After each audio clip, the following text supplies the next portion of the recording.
In this video, we are learning lesson 7.4, linear and nonlinear functions in the real world. All right, so our objective is I will recognize and analyze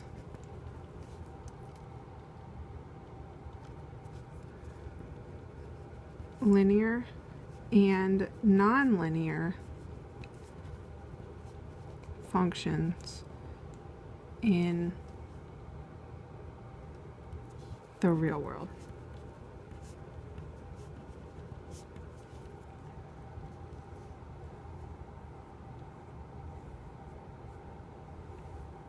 Okay, and our essential question is, how do nonlinear functions differ from linear functions? Okay, and we learned already that linear functions, when you're given a graph, are a straight line. Okay, they model a straight line. Nonlinear functions are not straight lines. Okay, and linear functions have to have a constant rate of change. So let's look at example number 1. It says the table shows the population of species of brown bat in Missouri. Is this relationship linear or nonlinear? Explain. And why can't you use this table to predict the bat population in 2011? So let's look over here at the table, brown bat population. They said it was in Missouri. It says year, 1999, 2001, 2003, 2005, 2007. And then it gives you the populations of each year. It looks like from this table, the first year they have down is 1999, so that was the year that they started recording the population of the bats. And it looks like they went all the way up to 2007. Okay, so they recorded them. And let's see, we're trying to figure out first, is this relationship linear or nonlinear? Remember, a linear function has to have, write this down, a constant rate of change.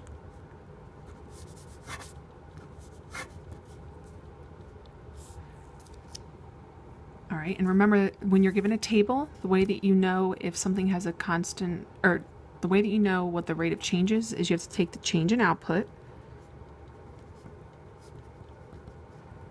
and put it over the change in input.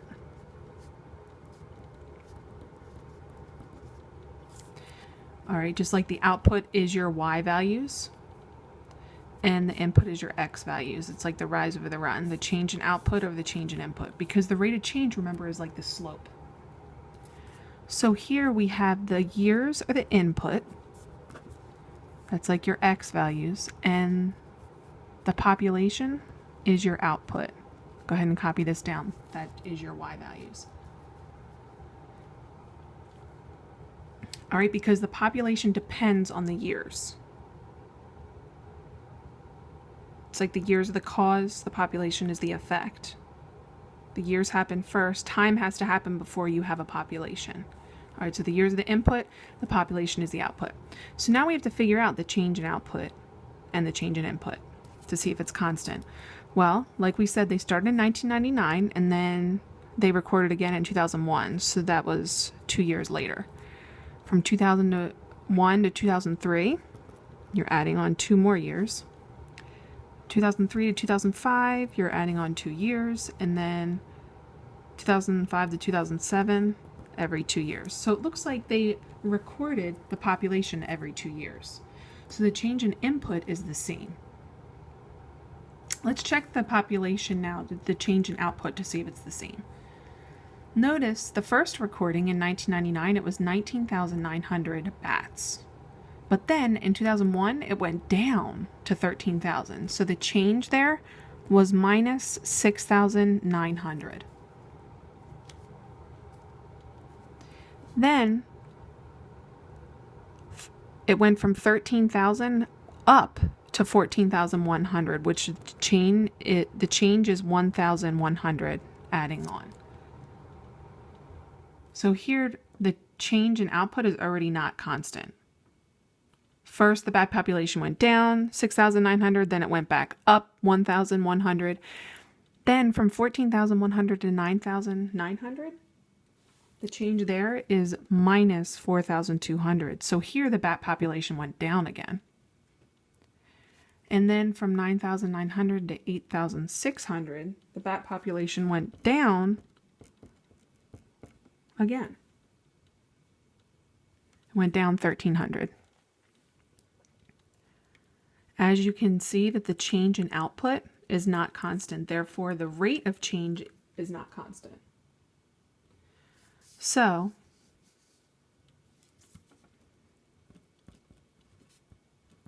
the change in output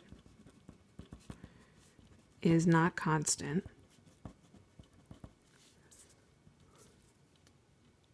which the output here is the population. So the change in population is not constant every 2 years. So the rate of change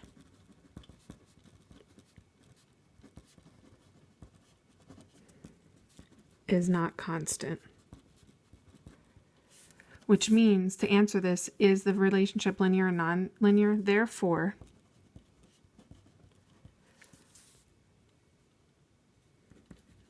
this relationship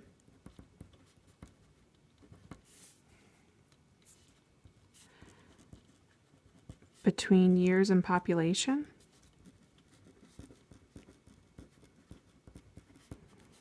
is nonlinear.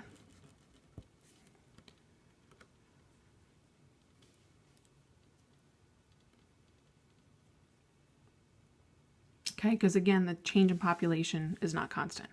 So, to answer letter B, why can't you use this table to predict the bat population in 2011? Well, like we said, even though the years were constant, they were recording every 2 years, the population change isn't constant. There's no pattern here. So, what we can say is the difference between consecutive, meaning one after the other, data values, right? Like they're checking it every 2 years. They're consecutively checking it every 2 years. But the difference in population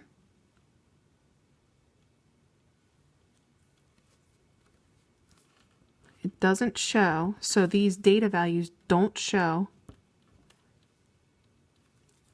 any obvious patterns,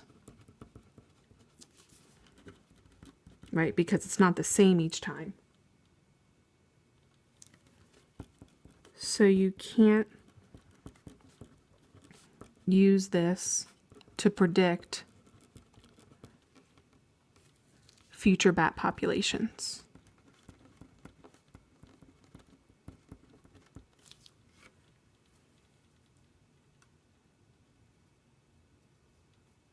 All right, because it's not constant, there's no pattern here. You can't use this to predict the bat population.